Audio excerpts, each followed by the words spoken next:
The envelope trembled in my hands like a live wire, its crisp edges slicing into my palms as I tore it open. Inside, the lab report stared back at me. Cold, clinical, irrefutable. Probability of paternity. 0%. My husband's name, scrawled in his hasty script on the submission form, blurred through the hot sting of tears. He'd done this behind my back, swabbed our daughter's cheek while I was at work, sent it off to some anonymous lab in Ohio. And now, the truth he'd unearthed. He wasn't her father. But I already knew that. What gutted me wasn't the result. It was the betrayal, the sneaking suspicion that had festered in him for years, poisoning our marriage without a word. In that moment, standing in our dim kitchen with the fridge humming like a distant accusation, fury exploded in my chest, a visceral roar that made my vision pulse red. How dare he doubt me? How dare he shatter us like this? I crumpled the paper, my nails digging into it until they ached, but the words burned into my mind. Our daughter Lily, 5 years old with her wild curls and infectious laugh, was the light of my world. She'd been conceived in a haze of grief and desperation, after my miscarriage 2 years into our marriage. Mark and I had been trying, but the loss had hollowed me out. One night, in a bar downtown, drowning my sorrow, I'd met him. Ethan, a stranger with kind eyes and a voice like warm gravel. It was one reckless night, a mistake born of pain, but it gave me Lily. I never told Mark. I couldn't bear to lose him too. And for years it worked. He doted on her, called her his little miracle. Till now. The house felt suffocating, the air thick with the scent of last night's pasta sauce lingering on the counters. I paced the tiled floor, barefoot, the cold seeping up my legs like doubt. Heartbreak clawed at me first, raw, gaping like a wound reopened. How long had he suspected? Every time he looked at Lily's blue eyes, so different from his brown ones, had he been tallying evidence? Humiliation burned in my throat. I felt exposed like a fraud paraded in the daylight. But beneath it, resentment simmered, hot and unyielding. He'd violated our trust, invaded our family's privacy with this secret test. If he confronted me, what then? Divorce. Custody battles that would scar Lily forever.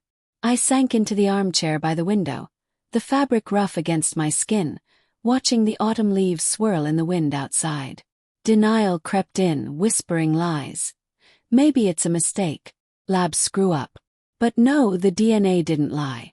Only I had. Guilt twisted like a knife, but it warred with anger.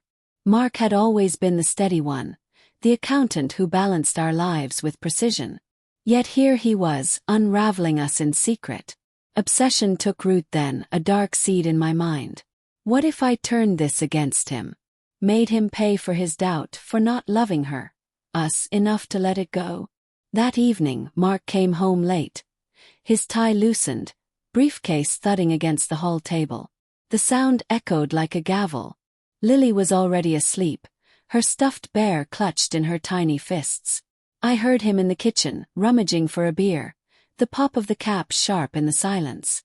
My heart pounded as I approached, forcing a smile that felt like glass shards in my mouth. "Hey babe," he said, his voice casual, but his eyes darted away. "Rough day." I leaned against the doorframe, arms crossed to hide my trembling. "Yeah. Yours." He shrugged, taking a swig. "Numbers don't lie." The irony hit me like a slap, and I bit back a laugh that tasted like bile. We ate leftovers in front of the TV, the sitcom laughter mocking our tension. Every glance he stole at me felt probing, like he was searching for cracks. Inside my thoughts raced. He knows. He's planning his exit. But no confrontation came. Instead, he kissed my forehead before bed. His lips cool and distant. Lying beside him, the sheets tangled around us like lies. I stared at the ceiling fan's slow spin. Fantasies bloomed in the dark. Visions of exposing his secrets, ruining his perfect life. But doubt nagged. Was I the villain here? Cheated after all. Yet his secrecy felt like a deeper cut, a premeditated strike. The next morning, over coffee, the air hummed with unspoken words. Lily bounced into the kitchen, her pajamas rumpled, demanding pancakes. Mark scooped her up, but his hug lingered a fraction too long. His eyes misty. "Daddy's girl," he murmured, and my stomach churned. Was it affection or farewell? "I'm heading to the office early," he said, setting her down. "Client meeting." I nodded, stirring my mug until the spoon clinked rhythmically. As he left, I rifled through his desk drawer, where I'd found the envelope hidden under tax forms. Nothing else, but the seed of obsession grew. I needed to know what he planned next. Days blurred into a haze of feigned normalcy. I dropped Lily at kindergarten, her backpack swinging like a pendulum, then drove aimlessly, the city's gray skyline blurring through tear-streaked windows. Heartbreak gave way to cold resolve. I couldn't let him destroy us. At night, while he snored softly, I scrolled his phone. Unlocked, trusting fool. Emails to a lawyer. Regarding paternity and divorce options. My breath caught, fury igniting anew. He was building his case, quietly arming himself. Inner conflict raged. Part of me wanted to confess, beg forgiveness. But resentment won. He'd doubted our family without a fight. Now I'd make him regret it. Planning began in whispers, subtle, strategic. I'd mirror his secrecy, erode his world from within. First I contacted Ethan.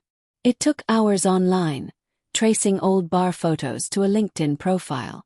He was married now, a sales rep in Chicago. My email was anonymous. "We met years ago. You have a daughter."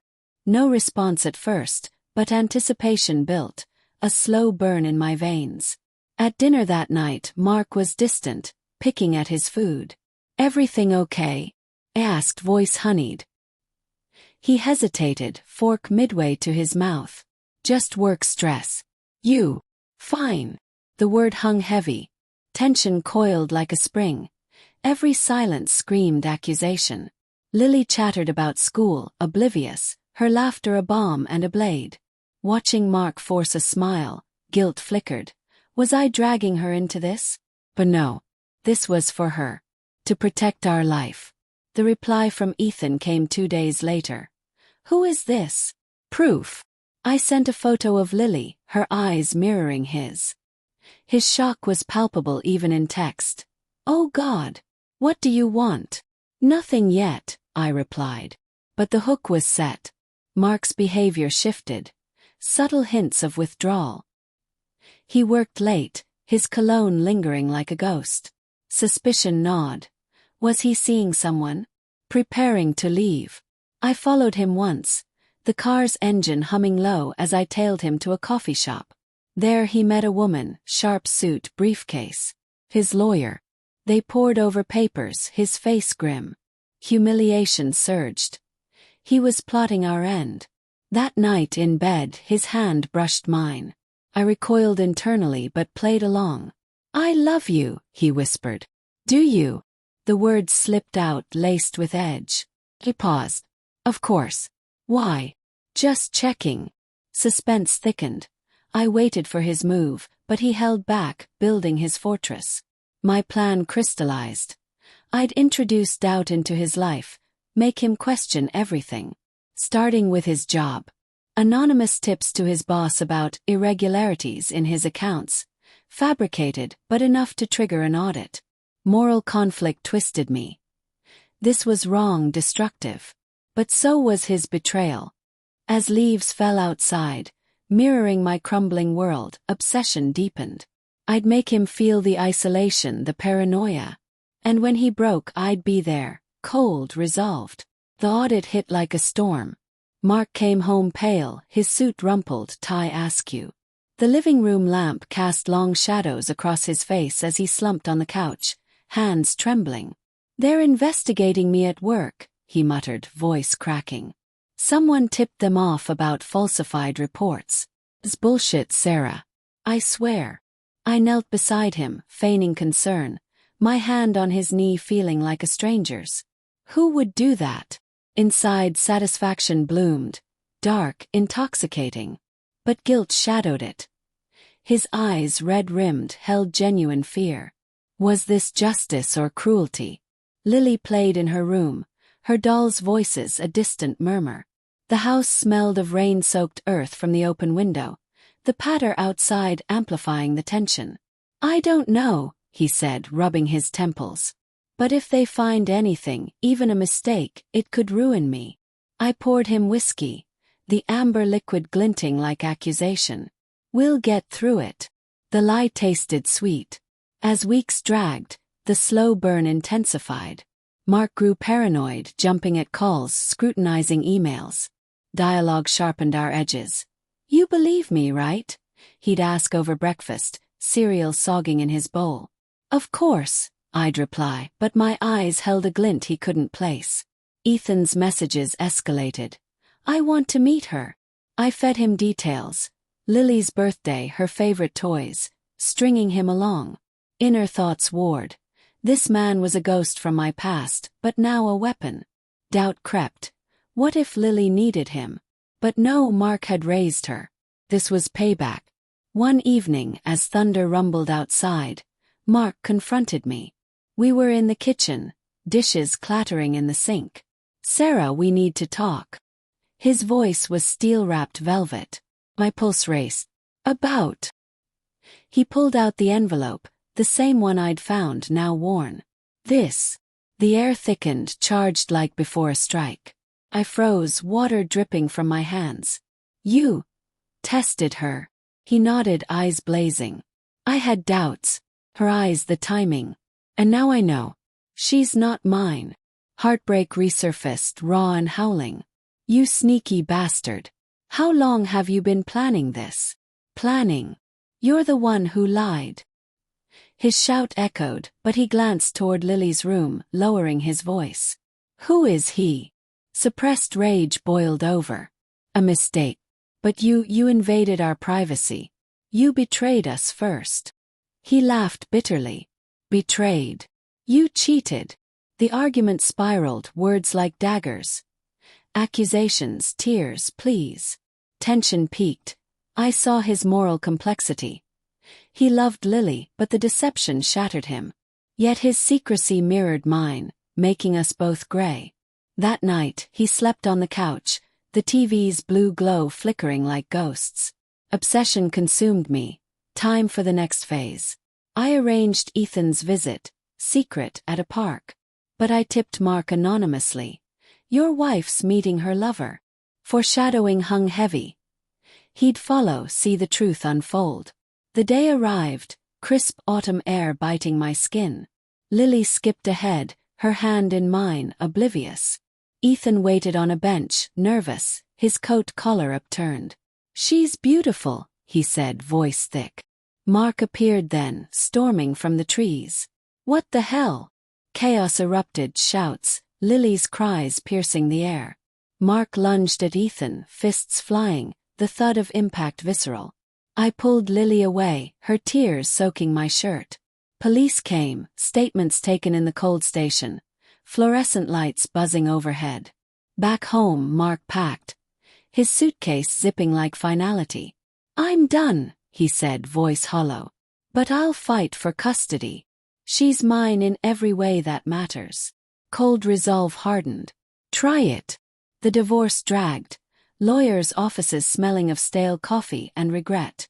I fed the audit more evidence, hacked emails, planted discrepancies.